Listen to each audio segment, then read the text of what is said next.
हम लोग सब लोग सेल से बने हुए, चाहे आप आपको देख लो, चाहे आपकी गर्लफ्रेंड को देख लो, आपके घर में जो बच्चे हैं सबके सब सेल से बने हुए। पेड़ पौधे भी सेल से बने हुए, जो लड़की लड़का रोज डे पे गुलाब देते हैं ना, वो भी सेल का ही बना हुआ क्रीचर है। यहाँ तक जो बैक्टीरिया हैं जो आपके ऊपर रहते हैं वो भी सेल के बने हुए। हर एक सेल के पास एक कपड़ा होता है, इमेजिन करो चर्बी का कपड़ा, उसको बोलते हैं प्लाज्मा मेम्ब्रेन या सेल मेम्ब्रेन। तो ये समझो सेल है, ये इसका कपड़ा है, ठीक है। सेल कोई भी शेप के हो सकते हैं, मैंने सर्कल रंग का सेल बनाए। हर सेल के बाहर एक कपड़ा होता है जिसको बोलते हैं प्लाज्मा मेम्ब्रेन या सेल मेम्ब्रेन। अब ये जो प्लाज्मा मेम्ब्रेन है, ये जो सेल मेम्ब्रेन है, ये सब में कॉमन है, चाहे पेड़ हो या बैक्टीरिया हो या प्लांट हो, सब में ये प्लाज्मा मेम्ब्रेन रहता है। पर सेल वॉल खाली प्लांट में रहता है और बैक्टीरिया में होता है। अभी प्लांट और बैक्टीरिया बोलते छी एनिमल, तेरे पास तो खाली सेल मेम्ब्रेन है, हम लोग के पास तो सेल वॉल भी है। और एनिमल की बेइज्जती हो जाती है, इंसानों भी एनिमल में आते हैं, उनकी भी बेइज्जती, उनके पास सेल वॉल नहीं है। पर प्लांट और बैक्टीरिया लोग के पास सेल वॉल है। उनके प्लाज्मा मेम्ब्रेन के बाहर भी एक लेयर होता है जिसको बोलते हैं सेल वॉल। हम लोग के पास सेल वॉल नहीं है, हम लोग के पास खाली प्लाज्मा मेम्ब्रेन है। अब एक प्लाज्मा मेम्ब्रेन को जब इलेक्ट्रॉनिक माइक्रोस्कोप में देखोगे, ये सस्ते माइक्रोस्कोप में देख रहे हो, ठीक है, जब आप इलेक्ट्रॉनिक माइक्रोस्कोप में देखोगे, डिटेल में देखोगे इलेक्ट्रॉनिक माइक्रोस्कोप में, तो आपको मालूम पड़ेगा कि प्लाज्मा मेम्ब्रेन 2 लेयर का बना है, चर्बी के 2 लेयर का बना हुआ है। अभी 2 लेयर को डिटेल में देखो, ठीक, ऊपर का लेयर और नीचे का लेयर। ऊपर का लेयर रहता है और नीचे का लेयर रहता है। ऊपर के लेयर को बोलते हैं आउटर लीफलेट, नीचे के लेयर को बोलते हैं इनर लीफलेट। तो प्लाज्मा मेम्ब्रेन 2 लेयर का बना हुआ है, आउटर लीफलेट और इनर लीफलेट। आउटर लीफलेट या इनर लीफलेट ये सबका सब फॉस्फोलिपिड से बना हुआ है, चर्बी से बना हुआ है। तो प्लाज्मा मेम्ब्रेन एक चर्बी का 2 लेयर है जिसके अंदर प्रोटीन घुसे हुए हैं या प्रोटीन थोड़े से घुसे होंगे। तो चर्बी का 2 लेयर है, समझो ये चर्बी है, इसमें चर्बी का 2 लेयर है, इसके अंदर प्रोटीन घुसे होंगे या प्रोटीन लगे होंगे। अगर प्रोटीन पूरी तरह से घुस जाते हैं तो उनको बोलते हैं इंट्रीगल प्रोटीन। क्या बोलते हैं? Integral protein. आप देख सकते हो ये काला काला पूरा घुसा घुसा है, तो ये इंट्रीगल प्रोटीन है। अगर प्रोटीन खाली लगे रहते हैं ऊपर से तो इनको बोलते हैं पेरिफेरल प्रोटीन। तो प्लाज्मा मेम्ब्रेन 2 लेयर, चर्बी का 2 लेयर है जिसके अंदर प्रोटीन घुसे हुए हैं या प्रोटीन लगे हुए हैं। अभी चर्बी के एक लेयर, चर्बी के जो लेयर है ना, उसमें बहुत सारी खूबसूरत लड़कियां हैं जिनको बोलते हैं फॉस्फोलिपिड। अभी एक लड़की को अपन निकालेंगे, ठीक है। अभी एक लड़की को निकाला। अब ये जो लड़की है ना, इसके 2 पार्ट होते हैं, एक हेड होता है और एक टेल। मतलब एक टकला होता है और एक जो होता है पोनी, वो जो नारियल का झाड़ होता है ना, उसको बोलते हैं पोनी टेल। लड़कियां बांधती ना, जब स्कूल में जाती थी, छोटी छोटी पहली में रहती थी, तो मम्मी पापा उनको नारियल का झाड़ लगाते थे, एक यहाँ पे लगाते थे, एक यहाँ पे लगाते थे। तो फॉस्फोलिपिड एक 2 पार्ट से बना है, एक टकला है और उसके ऊपर 2 नारियल के झाड़ है। तो एक टकला रहता है, उसके ऊपर 2 नारियल के झाड़ होते हैं फॉस्फोलिपिड में। अभी टकला जो है ना, उसको पानी से बहुत प्यार है। अभी कोई लड़के को लो, उसको बोले टकला कर दो, जब वो टकला हो जाएगा, जब वो नहाने जाएगा ना बारिश में, शावर में, तो उसको एकदम अच्छा लगता है। तो टकले को पानी बहुत पसंद है। पर बाल जो चोटी है, जो पोनी टेल है, उसको एक बार धो लो तो धोने का मन नहीं करता क्योंकि सुखाने में ज़्यादा टाइम लगता है। तो जो टेल है ना, उसको पानी से नफरत है। तो जो हेड है ना, जो फॉस्फोलिपिड का एक लड़की का जो हेड है, उसको पानी से बहुत प्यार है, टकले को बहुत पानी से प्यार है। और जो उसका टेल है, जो पोनी टेल है, जो पूंछ है, उसको पानी से नफरत है, तो उसको बोलते हैं हाइड्रोफोबिक। तो टकले को पानी से प्यार है तो उसको बोलते हैं हाइड्रोफिलिक। हाइड्रो मतलब पानी और फिलिक मतलब प्यार। तो टकले को पानी से प्यार है तो उसको बोलते हैं हाइड्रोफिलिक, और टेल को पानी से नफरत है तो उसको बोलते हैं हाइड्रोफोबिक। अभी तुम ध्यान दोगे तो सारे हम लोग के सेल के बाहर भी पानी होता है और अंदर भी पानी होता है। तो आप बोलोगे हम नहीं मानते। अरे देखो, आपकी पूरी बॉडी में खून होता है ना। तो पूरे खून, समझो ये सेल है, इसके आजू बाजू पूरा खून ही खून होता है। क्या होता है?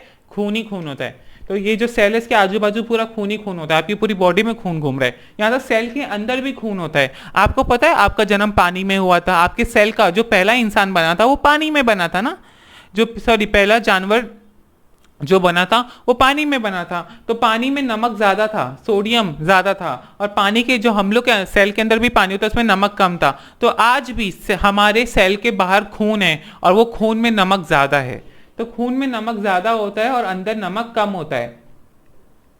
तो आज भी हमारे सेल के बाहर पानी है और सेल के अंदर भी पानी है, ठीक है। अभी जो सेल के बाहर पानी है और सेल के अंदर पानी है। अब पानी से किसको प्यार था? टकले को प्यार था। तो टकला बाहर की तरफ है और अंदर की तरफ है। और जो टेल था, टेल उसको पानी से नफरत थी, उसको पानी से नफरत थी, तो उसको बोलते पोनी।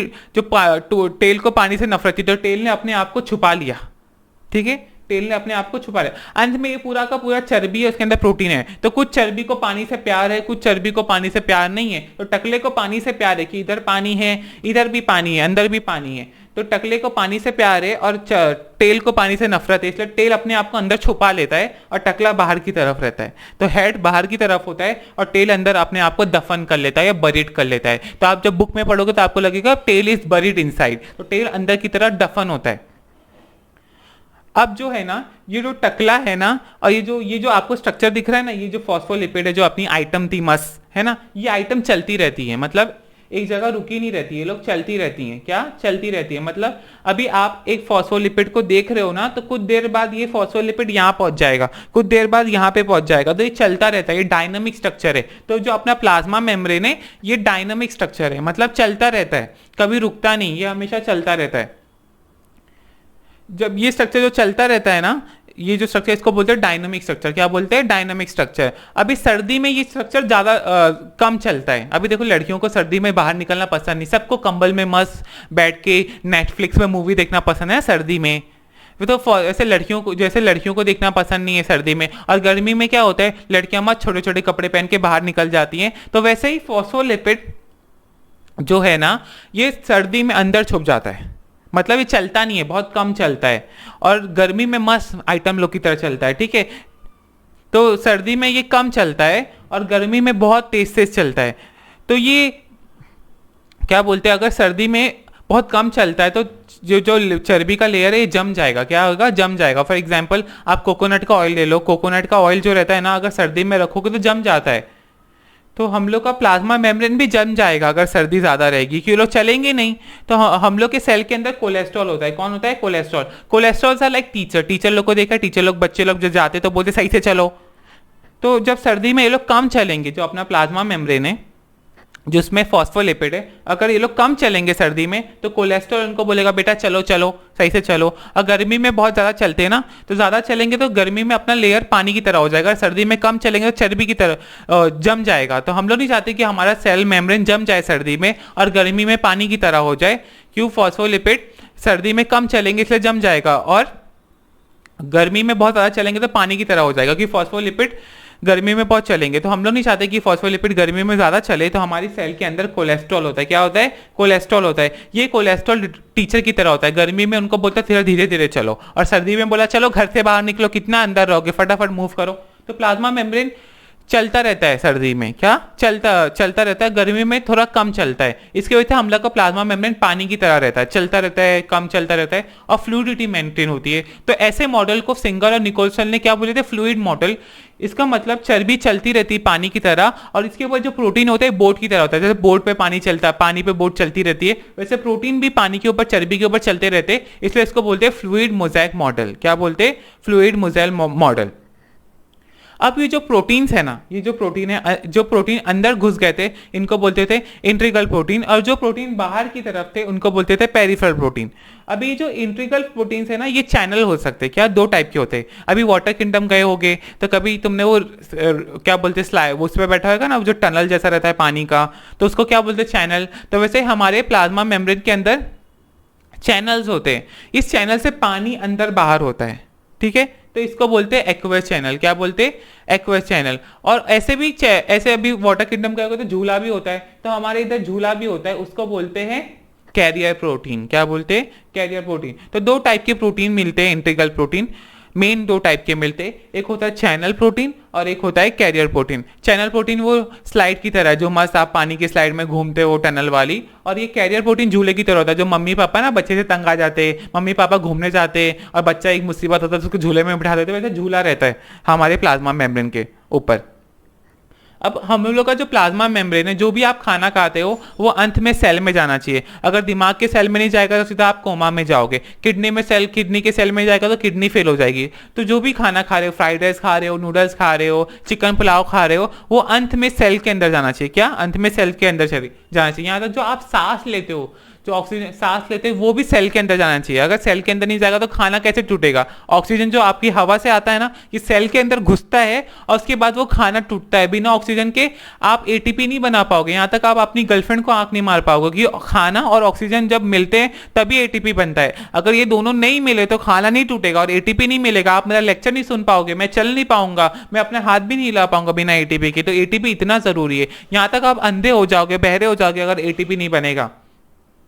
तो प्लाज्मा मेम्ब्रेन में हमको ऑक्सीजन कैसे भी अंदर लाना है, खाना कैसे भी अंदर लाना है, पर ऑक्सीजन और कार्बन डाइऑक्साइड का टेंशन नहीं है। ऑक्सीजन और कार्बन डाइऑक्साइड ये प्लाज्मा मेम्ब्रेन से आराम से पार हो सकते हैं, उनको कोई जरूरत नहीं है, ठीक है। पर जो अपना पानी है, पानी वो चर्बी से पार नहीं होता। पानी और चर्बी की बहुत बड़ी दुश्मनी होती है। आप देख लो, कभी चर्बी लो और पानी को लाओ, दोनों अलग रहते हैं, कभी जुड़ते नहीं। जैसे जैसे डाइवोर्स पति पत्नी होते हैं ना, जिनका तलाक हो जाता है, वैसे ये लोग का तलाक ऐसा लगता है तलाक हो गया, दोनों हमेशा अलग अलग रहते हैं। तो पानी कभी इससे पार नहीं होगा। तो पानी को अंदर लाने के लिए हम लोग के पास चैनल है, जैसे वाटर किंगडम के चैनल के अंदर पानी रहता है, वैसे चैनल से पानी अंदर आता है, ठीक है। जो चैनल से पानी अंदर आता है उसको बोलते हैं एक्वे चैनल। क्या बोलते हैं? एक्वे चैनल। और ऐसे भी प्रोटीन्स होते हैं जो खाने को अंदर लाते हैं बिना खाने के, मतलब जो आप फ्राइड राइस खाते हो, नूडल्स खाते हो, उसके अंदर ग्लूकोज होता है। तो ग्लूकोज कैसे अंदर आएगा? ग्लूकोज चर्बी से आ नहीं सकता है, ये लड़कियां ग्लूकोज से नफरत करती हैं। तो ग्लूकोज को अंदर लाने के लिए हमारे पास कैरियर्स होते हैं। क्या होते हैं? कैरियर होते। ये जो कैरियर है ना, ये ग्लूकोज को अंदर लाते हैं। क्या? ग्लूकोज को अंदर लाते हैं। मतलब कैरियर झूले की तरह, जैसे मम्मी पापा झूले को, बच्चे को झूले में बिठा देते, तो वैसे ग्लूकोज को हम लोग झूले में बिठाएंगे और फिर ये ग्लूकोज, ये झूला टन मारेगा और उसके बाद ये ग्लूकोज अंदर आ जाएगा। क्या? ग्लूकोज अंदर आ जाएगा और इससे हमारे सेल के अंदर ग्लूकोज अंदर आ जाएगा। और एक बार ग्लूकोज फ्रीली भी आ सकता है, पर कैरियर से भी अंदर आता है। खाने कोई प्रोटीन चाहिए, कोई अमाइनो एसिड चाहिए, तो वैसे झूले से ही अंदर लाया जाता है, तो इसको बोलते हैं कैरियर, ठीक है। अब ये जो चैनल है और ये जो कैरियर है और ये ऑक्सीजन और कार्बन डाइऑक्साइड था, ये बिना एटीपी के अंदर आता है। क्या? बिना एटीपी के अंदर आता है, मतलब आपको कोई खर्चा करने की जरूरत नहीं पड़ती। तो ऐसे चीज को हम लोग बोलते हैं पैसिव डिफ्यूजन। तो कोई भी चीज को सेल के अंदर लाने के लिए ताकत लग सकती है और ताकत नहीं लग सकती है। ताकत कब लगेगी, ताकत कब नहीं लगेगी, अभी सुनो मेरी बात। अगर कोई चीज ज्यादा जगह से कम जगह पे जाती है तो उसको ताकत नहीं लगती, और कोई चीज कम जगह से ज्यादा जगह पे जाती है तो उसको ताकत लगती है। फॉर एग्जाम्पल, मैं आपको बोलूं आप सीढ़ी पे चढ़ो, ठीक है। अगर मैं आपको बोलूं सीढ़ी पे चढ़ो, आप इमेजिन करो आप सीढ़ी पे चढ़ोगे, तो अगर बहुत सारे लोग सीढ़ी से उतर रहे, अब मैं आपको बोलूं सीढ़ी से चढ़ो, तो आपको ताकत लगेगी ना। और बहुत सारे लोग सीढ़ी से उतर रहे और मैंने आपको बोला आप भी साथ में उतरो, तो ताकत लगेगी नहीं ना। तो जब आप ज्यादा जगह से ज्यादा लोग के साथ कम जगह पे, लाइक ज्यादा लोग के साथ कम लोग वाली जगह पे जाओगे, मतलब ज्यादा लोग अगर ऊपर से नीचे आ रहे हैं और लोग कम है नीचे, तो ताकत नहीं लगेगी। पर अगर लोग कम है नीचे और ऊपर ज्यादा लोग हैं, ऊपर से लोग नीचे आ रहे हैं और आप नीचे से ऊपर जाओगे तो ताकत लगेगी। तो वैसे ही सेल के बाहर पानी बहुत ज्यादा है। जैसे समुद्र में बाहर से, हमारे समुद्र में पानी, जैसे आप तैरने जाओगे समुद्र में तो पानी आपके बाहर होता है बाहर, वैसे सेल के बाहर खून है और खून में पानी अभी भी बहुत सारा है। तो खून बाहर ज्यादा है और अंदर कम है, तो पानी अंदर से बाहर से अंदर आने को बहुत आसानी होगी, तो वो पैसिव में आता है। तो जो अपने चैनल से पानी वाले वो पैसिव में आते हैं। यहाँ तक जो खाना आप खाते हो, फ्राइड राइस नूडल्स खाते हो, खून में जाता है। जो भी आप खाना खाते हो खून में जाता है, फिर खून से सेल के अंदर आता है। तो खून में शक्कर ज्यादा है, सेल के अंदर शक्कर कम है, तभी बाहर ज्यादा है अंदर कम है, तो बाहर से ज्यादा से फिर से कम में आ रहा है, तो ताकत लगेगी नहीं लगेगी ताकत। तो ये सब प्रोसेस विदाउट एटीपी है। एटीपी मतलब एनर्जी पैकेट। अगर एटीपी नहीं रहेगा तो आप मेरा लेक्चर नहीं सुन सकते, एटीपी नहीं रहेगा तो गर्लफ्रेंड को भी आंख नहीं मार सकते। तो एटीपी इतनी काम की चीज है। और ऑक्सीजन कार्बन डाइऑक्साइड तो बाहर से आराम से अंदर आ सकते हैं, क्योंकि वो लोग चर्बी से आते। अब ऐसी भी चीजें जो अंदर बहुत कम है और बाहर ज्यादा है। अभी अंदर बहुत कम है, अगर आप उसको कम जगह से ज्यादा जगह पे भेजोगे तो ताकत लगेगी। तो उसको ऐसा एक एग्जांपल है हमारा सोडियम पोटेशियम पंप। तो अभी मैं बनाता हूँ एक सोडियम पोटेशियम पंप। तो अभी मैं ये चर्बी का लेयर मिटाया, अब मैंने यहाँ पे बना दिया एक सोडियम पोटेशियम पंप। क्या? Sodium potassium pump. अब सोडियम पोटेशियम पंप क्या है?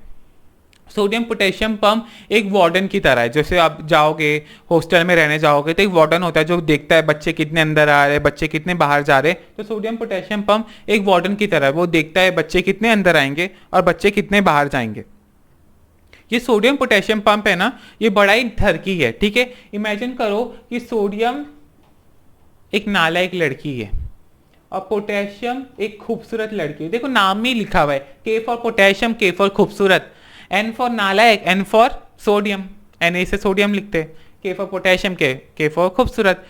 तो मैंने आपको बताया था हमारे खून में नमक अभी भी ज़्यादा है, जैसे समुद्र में नमक ज़्यादा था वैसे हमारे खून में अभी भी नमक ज़्यादा है। तो सेल के बाहर नमक ज़्यादा है, भर भर के नमक है, भर भर के नमक है, और सेल के अंदर नमक बहुत कम है, बहुत कम है।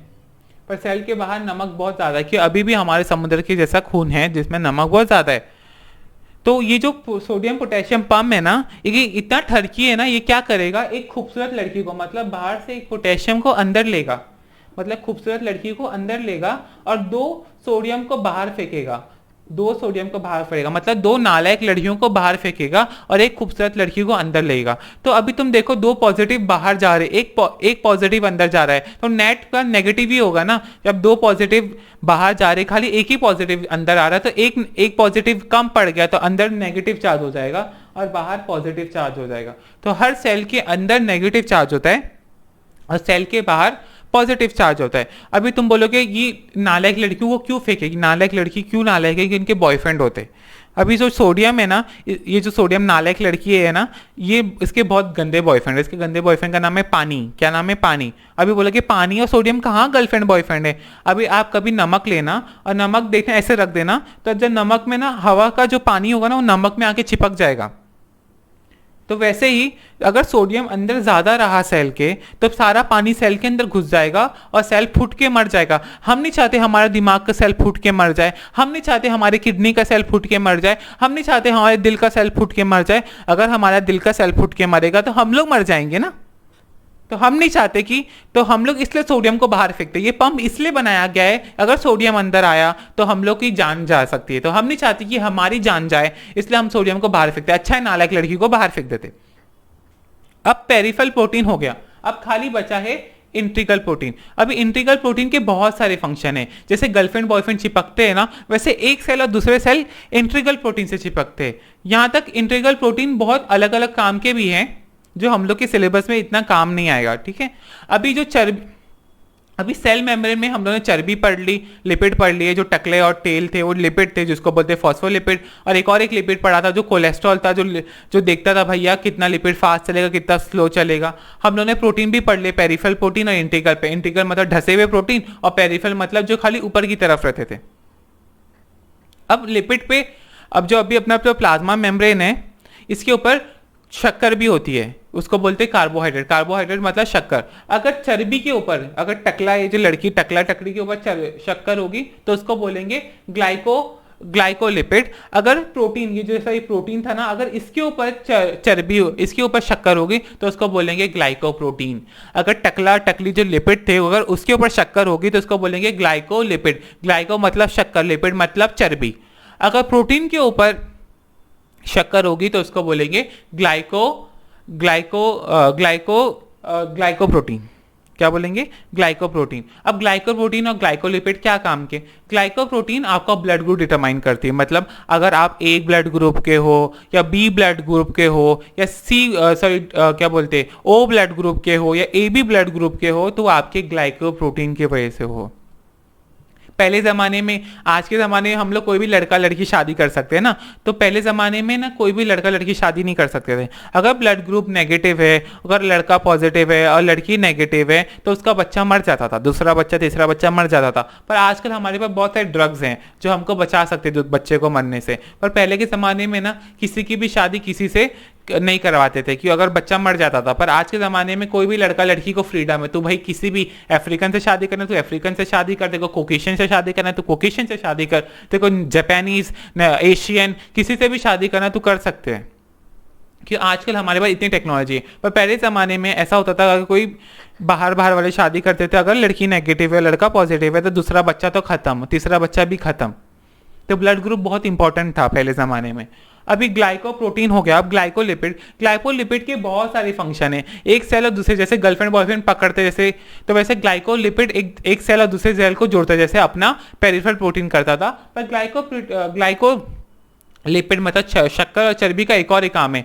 मतलब हम लोग के हर एक सेल को, लाइक हमारा सेल और दूसरा सेल, अगर मैं आपको आपका सेल दे दूं और मैं मेरा सेल मिला दूं, तो मैं आपका और मेरा सेल अलग कर सकता हूं। कैसे अलग कर सकता हूं? ग्लाइकोलिपिड की वजह से। तो वैसे ही हमारी बॉडी में बहुत सारी सेना घूमती रहती है। अगर मैंने आपका दिल का सेल मेरे दिल में लगा दिया, तो मेरी सेना जो है ना मेरी बॉडी में, वो मेरा दिल को खत्म कर देगी। इसलिए हम लोग किसी का भी दिल और किसी का भी किडनी अपने अंदर नहीं लगा सकते, कि हमारे जो ग्लाइकोलिपिड्स हैं वो देखते रहते हैं भाई ये हमारा है या पराया है। तो हम लोगों ने शक्कर पढ़ ली, हमने चर्बी पढ़ ली, हम लोगों ने प्रोटीन पढ़ ली। अभी जो प्लाज्मा मेम्ब्रेन है, इसके बहुत सारे फंक्शन है। एक फंक्शन है शेप देना। हमारे दिमाग में जो सेल है वो तारे की तरह होते हैं। क्यों तारे की तरह होते? ये प्लाज्मा मेम्ब्रेन करता है। तो प्लाज्मा मेम्ब्रेन सेल को शेप देता है। तो जो एनिमल सेल्स हैं, एनिमल सेल्स गुलाब की तरह हो सकते हैं। हमारी किडनी में, सॉरी, हमारे किडनी के ऊपर ऐसे ग्लैंड्स होते हैं जिसमें सेल गुलाब की तरह दिखते हैं, जो गर्लफ्रेंड बॉयफ्रेंड एक दूसरे को देते हैं। वो गुलाब की तरह क्यों दिखते हैं? कि अपने प्लाज्मा मेम्ब्रेन की वजह से। हमारे दिमाग में सेल तारे की तरह क्यों दिखते हैं? प्लाज्मा मेम्ब्रेन की वजह से। प्लाज्मा मेम्ब्रेन सेल को शेप देता है और बाहर और अंदर चीज़ों करने के लिए भी हेल्प करता है, ट्रांसपोर्ट के लिए भी हेल्प करता है, सेल को शेप देता है। बहुत सारे फंक्शन है। सेल सिग्नलिंग, मतलब एक सेल और दूसरे सेल कैसे बात करते हैं? प्लाज्मा मेम्ब्रेन की वजह से। आपको बुखार क्यों होता है? जब प्लाज्मा मेम्ब्रेन टूटता है ना, तो बहुत सारे एसिड बनते हैं, बहुत सारा प्रोस्टाग्लैंडिन बनता है। ये प्रोस्टाग्लैंडिन दिमाग में जाता है और फिर बोलता है भैया कुछ गड़बड़ हो रही है, कोई बैक्टीरिया घुस गया है, कुछ अंदर घुस गया है, इसलिए आपको बुखार होता है। तो हम लोग क्या होता है, दवा खा लेते हैं, बोलते हैं भाई बुखार रुक जाएगा, बुखार रुक जाएगा। पर दवा नहीं खानी चाहिए। तो अगर ज़्यादा बुखार नहीं चलता तो दवा नहीं खानी चाहिए। थोड़े बहुत बुखार में दवा मत खाओ। ज़्यादा बुखार होता है तो दवा खानी चाहिए। तो हमारी बॉडी हेल्प करती है। तो प्लाज्मा मेम्ब्रेन के कितने सारे फंक्शन हैं। ये जो हेड और जो टेल थे ना, हेड हाइड्रोफिलिक था और टेल हाइड्रोफोबिक था। तो हाइड्रोफिलिक और हाइड्रोफोबिक जब दोनों मिल जाते हैं तो ऐसे मॉलिक्यूल को बोलते हैं एम्फीटेरिक मॉलिक्यूल। क्या बोलते हैं? एम्फीटेरिक मॉलिक्यूल। और प्लाज्मा मेम्ब्रेन इंटरनल एनवायरनमेंट भी हेल्प, मतलब प्लाज्मा मेम्ब्रेन के कितने सारे फंक्शन है। प्लाज्मा मेम्ब्रेन शेप देता है, प्लाज्मा मेम्ब्रेन अंदर और बाहर चीज़ों को करता है। प्लाज्मा मेम्ब्रेन एक और एक चीज़ करता है, वो है इंटरनल एनवायरनमेंट बनाना। मतलब अंदर सोडियम कम है, बाहर सोडियम ज़्यादा है, अंदर शक्कर कम है, जितना अंदर रहेगा वो सब प्लाज्मा मेम्ब्रेन डिटरमाइन करता है। प्लाज्मा मेम्ब्रेन ही बना सकता है। कोई भी चीज़ों को अंदर आना है तो उसे प्लाज्मा मेम्ब्रेन से ही आना पड़ेगा। तो प्लाज्मा मेम्ब्रेन इंटरनल एनवायरनमेंट बनाता है। मतलब सेल के अंदर जो भी चीज़ें रहेंगी वो प्लाज्मा मेम्ब्रेन डिटरमाइन करेगा कि कितनी रहेंगी, कितना नहीं रहेगा। अभी जो मैंने बताया था ना, ट्रांसपोर्ट सिंपल हो सकता है, फैसिलिटेट। मतलब अगर ताकत नहीं लगती है तो उसको सिंपल बोलते हैं। पर अगर ताकत नहीं लगती और कोई प्रोटीन हेल्प करे, जैसे हम लोग ने चैनल यूज करे थे, हम लोग ने झूला इस्तेमाल करे थे, तो फैसिलिटेट हो गया। तो ट्रांसपोर्ट पैसिव हो सकता है, एक्टिव हो सकता है। पैसिव मतलब ताकत नहीं लगती। ताकत में दो थे, सिंपल था, फैसिलिटेट। फैसिलिटेट मतलब कोई प्रोटीन इस्तेमाल करे अंदर लाने के लिए चीजें, और सिंपल मतलब कुछ भी नहीं इस्तेमाल करे, जैसे ऑक्सीजन और कार्बन डाइऑक्साइड था। और एक्टिव में कम से ज्यादा जगह पे जाते हैं, इसलिए ताकत लगती है। जैसे एग्जांपल सोडियम पोटेशियम पंप था। बंद कर।